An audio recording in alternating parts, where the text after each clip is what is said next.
Kaleidoscope, a weekly public affairs program brought to you in partnership with the Urban League of Greater Cleveland, Kaleidoscope Magazine, and News Channel 5. Good morning, everyone. Money always seems to be the focus as we wrap up the holiday season and head into the new year. Jay Seaton is here. He's Vice President for National Affairs at Consumer Credit Counseling Service, a prize and financial advocates. He's here to share tips to manage your budget as we start the new year. And then we will hear later on from Dr. Karen Cooper of Cleveland Clinic. She'll talk about some of the reasons we've seen childhood obesity triple over the past 30 years or so. And later in the broadcast after that, Dr. Elaine Richardson will share her story of overcoming drug addiction and prostitution to become a university professor, an author, and a singer. Quite a story, I guarantee. Good morning again. This is Kaleidoscope, and so we begin. My name is Leon Bibb. Good to have you with us. And here is Jay Seaton, Vice President for National Affairs for Consumer Credit Counseling Service, a prize and financial advocates. Good to see you, Jay. Thank you. Thanks for having me. Oh, always good to have you here. Here we are in the holiday season. That means people are out spending, and that's in your area of the world. You always tell them about credit counseling. What should we be wary of? You know, one of the things that fascinates me about the holiday season is the last person you give a gift to is yourself. And the thing that you should really be thinking in terms of money, bills, debt, credit, and all the rest of it is give yourself a gift. And the way to do that is create a budget. Do some planning for next year. Some people I talked to, and I heard this not too long ago, I heard somebody on the street saying, I was just kind of in earshot of what they were saying. They hadn't finished paying off last Christmas, and they were going in debt with this Christmas. You and I talk about it. It's the ghost of Christmas past. That's not providing yourself with a gift. Think about this. I tell folks all the time, I'm going to go back, I'm a broken record on this one. Do some planning, give yourself a gift. Put yourself, do something to get on a budget, no matter where you are economically. But somebody out there is saying, but Jay, I got this credit card here, and this credit card will let me kind of pay on installments. What do you tell them? Think about this. Does that jump out of your purse or out of your wallet? We have to do something with it. It's convenient, it's useful. I'm not opposed to it. I have credit cards. It's just I understand the convenience can have a price if you're paying for last Christmas, this Christmas. You don't want to do that. I don't know if I try to do it right. When I get the bill for the credit card, I pay it off that month. It's surprising and amazing and positive to me that more and more people are talking about that. I probably reach a couple thousand or more people in workshops that I do all over the community that you and I have talked about before. And I've had more and more people tell me, I have credit cards, but I do everything I can to pay them off every month. Well, you have brought the tablets down from Mount Sinai, and somebody out there is saying, okay, I get it. I know these are the new rules, but what do I do, Jay? They say, I'm in trouble. Where can I get help? That's the other thing that always surprises me is folks will say, during the holiday season, I don't want to think about this. Yes, I may have to deal with Christmas's past right now, but I don't want to think about it until the holidays are over. Now is the time if you're struggling. If you're struggling, for instance, to pay just the minimum on your credit card bills, you could be a candidate for free counseling at Consumer Credit Counseling Service. That's what we do. That's our mission as a nonprofit. How do you make that work? Where do they begin? They begin with a phone call. They begin with a phone call, and it's an 800 number. It's an easy one. It's 1-800-355-CCCS. Or 2227. And then we have 5 offices in Greater Cleveland. It's 90 minutes. It's with somebody who's certified, who's been doing this for a while. We are the oldest nonprofit doing this in the country. This will be our 56th Is that year. Right? Yes. How do you work it now? You work with the person who's in debt, and you work with the person who wants the money. How do you work in between? What we try to do is have that certified counselor walk through a person. What is their budget? What is the amount that they need for their core expenses, be they rent or house payment or car note or the rest, and anything else. After we reduce that as much as we can in cooperation with them, they have an action plan to help them get out of credit debt. But you gotta get started though. Take the first step. Give yourself that gift. That letter carrier drops the bill in the mailbox, and you just cannot ignore it, right? I think the phrase is bills, plural. The bills, yeah. Plural. Yeah, they all come at the same time. Yes, they do. What's your piece of advice now? You have anything that we should take home with us right now as we are here in mid-December, looking at Christmas coming up and holiday spending? The best thing I can suggest is what what we suggested at the top of the segment. That is, when you do your holiday spending or even afterward, have a plan with your money no matter what your situation is. It's not a straitjacket. You're not strapped with it. It just means that you're not willy-nilly and pushed all over the place. Have a plan. You've got a little brochure. We can try to get a shot of this. This brochure is available, I'm certain, where people can get more information if you'll just hold that shot. And if you go inside, there's all kinds of information on things you can do to get out of debt and stay out of debt. How do people pick up this little brochure? They can. The 800 number is the best way to do that, and that's at 1-800-355-2227 number. And you guys are going national now. I mean, you're doing this all over the country, trying to help people stay out of debt. As the oldest, we think we have a model that's helped a lot of people, and we'd like to help more. Okay. I pulled out my credit card just as a prop here. I'll not show the number, of course, and all of that important information, but I pull out this credit card. This thing can get me in trouble if I am not careful, right? It can be convenient. It can be helpful. It can help you pay for things that you don't have the cash for right now. You don't understand how it works. Yes, it can be a problem. The best thing I should do is put this thing back in my pocket. Use it, but try to pay it off every month. It's back in my pocket. No purchases to be made today, unless I really, really need them. Thank you, Jay Seaton. Always good to have you with us. Jay Seaton is Vice President for National Affairs for Consumer Credit Counseling Service, a prize in financial advocates. You can get them at 800-355-2227, or you can go to Apprisen, that's APPRISEN.com. More information on everything we've been talking about. Thanks for having me. You've put the money back in our pockets, where it belongs. This is good. Thank you, Jay Seaton. Good to have you on the broadcast. Log on to Newsnet5.com each week to see what's coming up on Kaleidoscope. Up next, the long-term impact of childhood obesity. We'll talk about that in just a moment.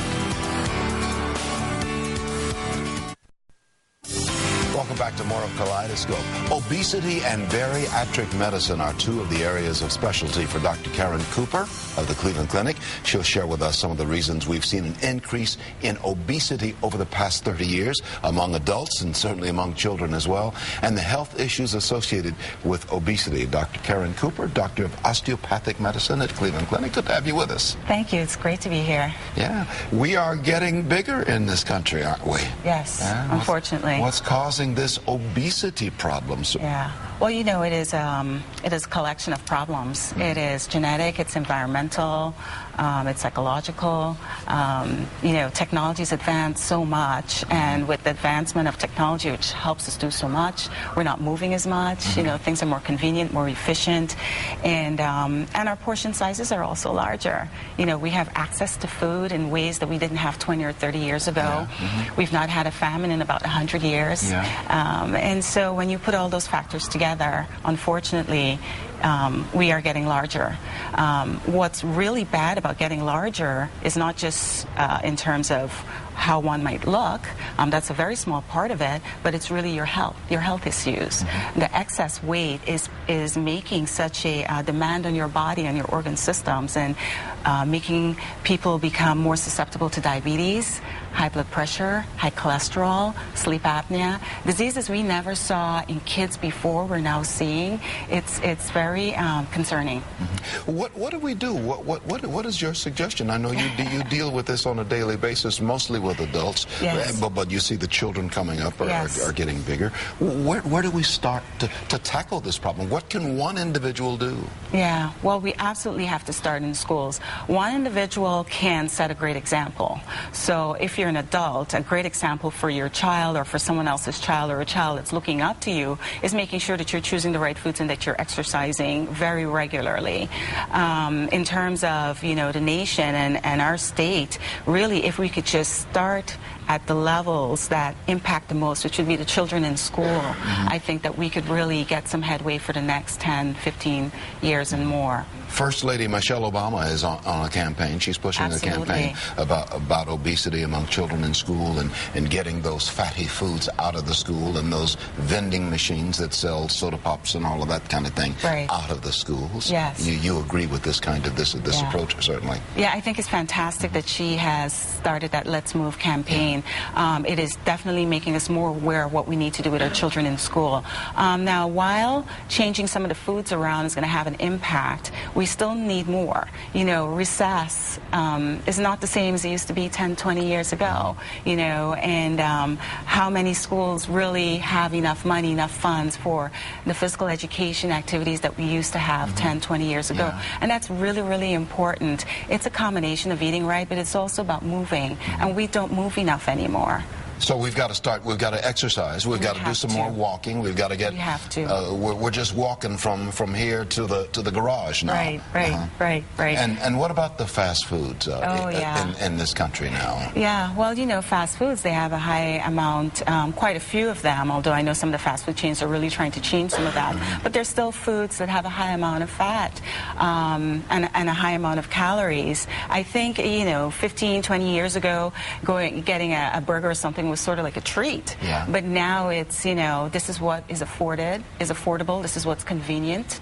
You know, our lives are so busy, it's really hard to put together something nutritious and sit down together at a table and eat it. And so the fast food restaurants have helped in terms of convenience, but they've probably also helped in terms of how large we're growing. It would be even cheaper, wouldn't it, to go to the grocery store if we can and buy vegetables and all of the other things that go to a balanced diet, as opposed to going through that drive-through window handing out a $5 bill every time you need a meal. Well, I wish I could say yes to that, but actually, when you get to the grocery store and you try to get some of the healthier things, they end up being more expensive than that $5 bucket of whatever that chain is promoting at that time.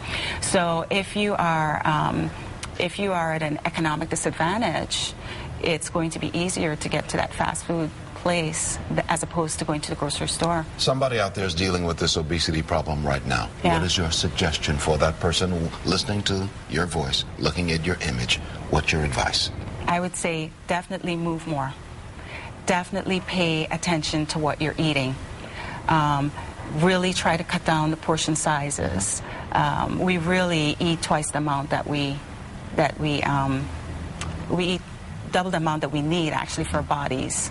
We've kind of supersized ourselves in this country. Exactly. We absolutely. And we don't work as hard in terms of labor like we used to way back when we had farms and things. So we really need to cut down on our portion sizes. And, you know, we need to increase our fiber. We need to increase our protein. Let me give a telephone number where more information can be received from your office, 800-339-9829, or you can go to my.clevelandclinic.org and you can find more information on everything we've been talking about. You deal with this on a daily basis as a doctor of osteopathic medicine at the Cleveland Clinic, right? Yes, I do. This saddens you to see what we are literally, I don't want to put words in your mouth, but it seems like we're eating ourselves into the grave. Well, we absolutely are. Obesity is taking away about 15 years from someone's lifespan. 15 years? 15 years, yeah. So at the clinic, I work with surgeons who, unfortunately, right now, we're finding that's the most effective cure for people who are morbidly obese and supermorbidly obese. The bariatric surgery. Bariatric surgery, absolutely. But there's an answer before that. There can be an answer before that. It seems to be a harder answer. It seems to be an answer that requires so much more. Our healthcare reform bill, which is providing for preventive services, finally, you know, will help with some of the dietary costs that would be necessary as some of those first steps before you end up going to surgery. Dr. Karen Cooper of Cleveland Clinic, you've given us a great deal to think about. Thanks. Words of wisdom have been brought to this desk. We appreciate you being here. Thank you. Thank you so much. Thank you. Don't go yet. Don't go yet. Let me close out here. Let me close out. Dr. Karen Cooper is with Cleveland Clinic. Log on to newsnet5.com each week to see what's coming up on Kaleidoscope. Up next, we'll have our guest share her triumph over adversities. I'm Leon Bibb. Back in a moment.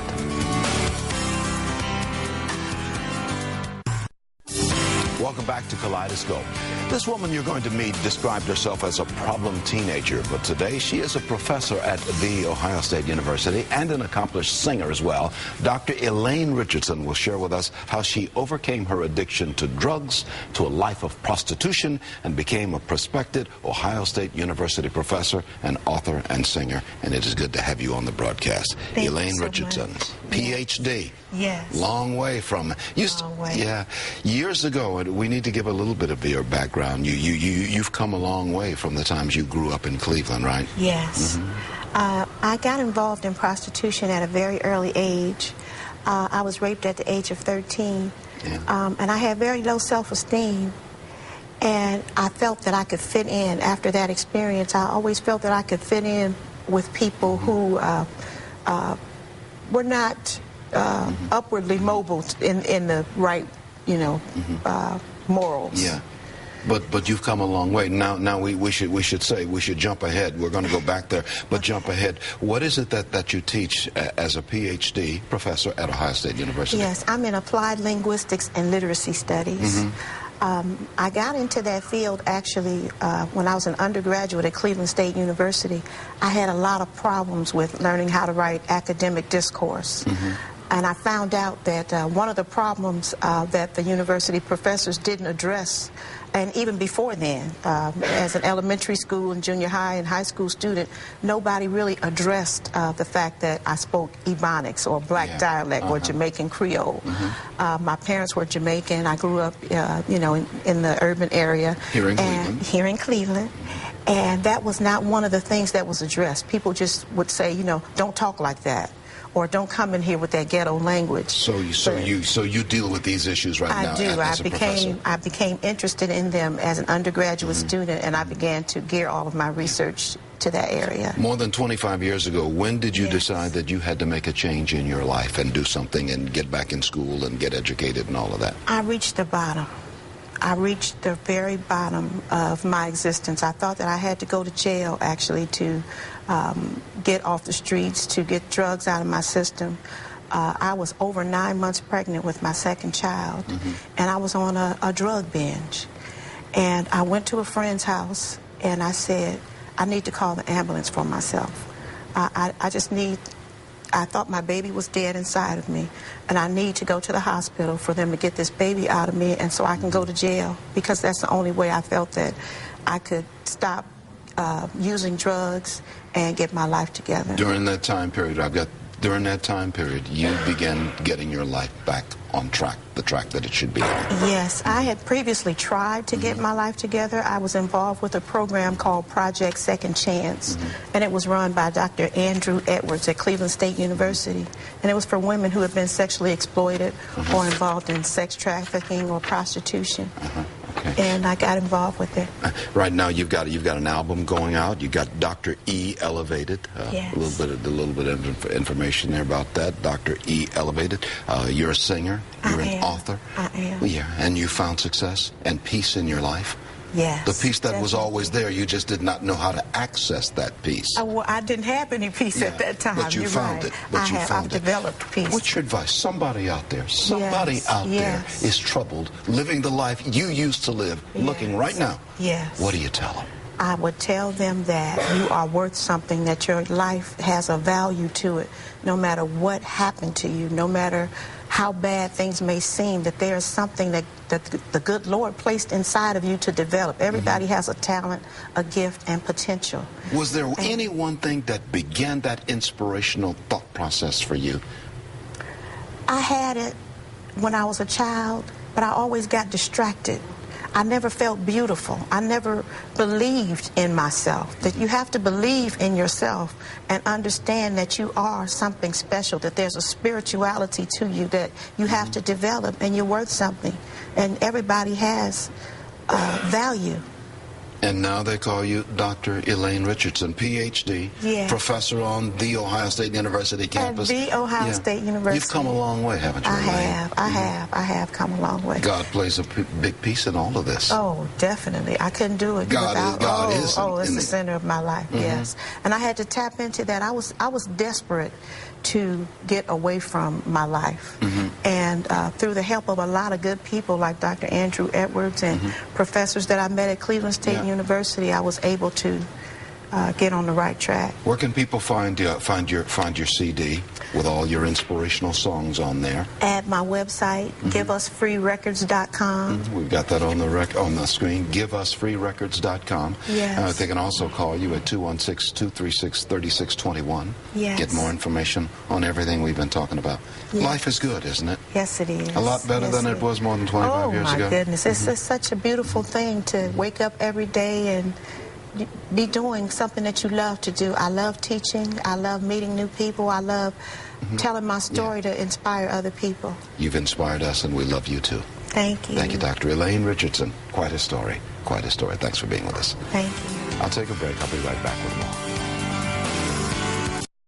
One of our partners on this broadcast is the Urban League of Greater Cleveland, and the Urban League's president and CEO here in the Urban League of Greater Cleveland is Marcia Mockabee. Good to see you, Marcia. Good to be here, Leon. Thank you. As I'm sort of looking at where we are right now at this time of the year, at the end of the year, you know, it's always a great time for reflection.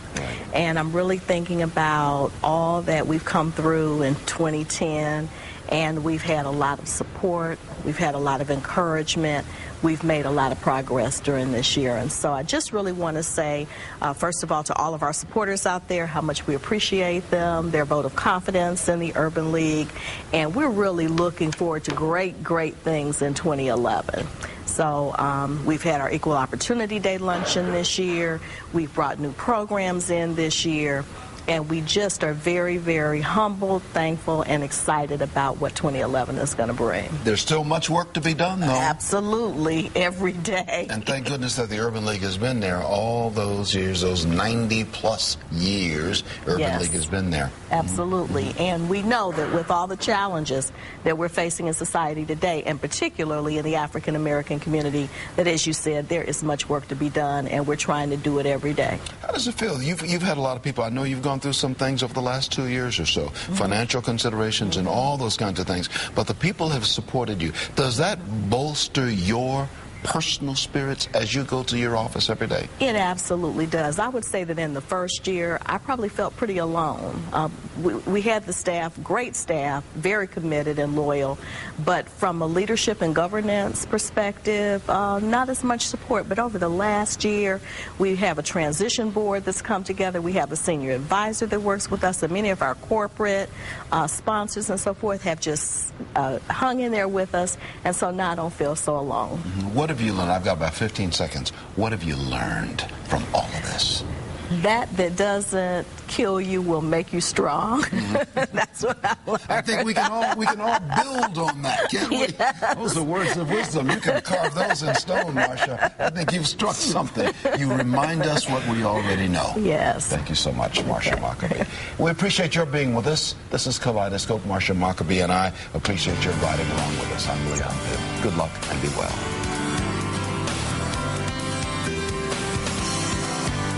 Kaleidoscope, a weekly public affairs program brought to you in partnership with the Urban League of Greater Cleveland, Kaleidoscope Magazine, and News Channel 5.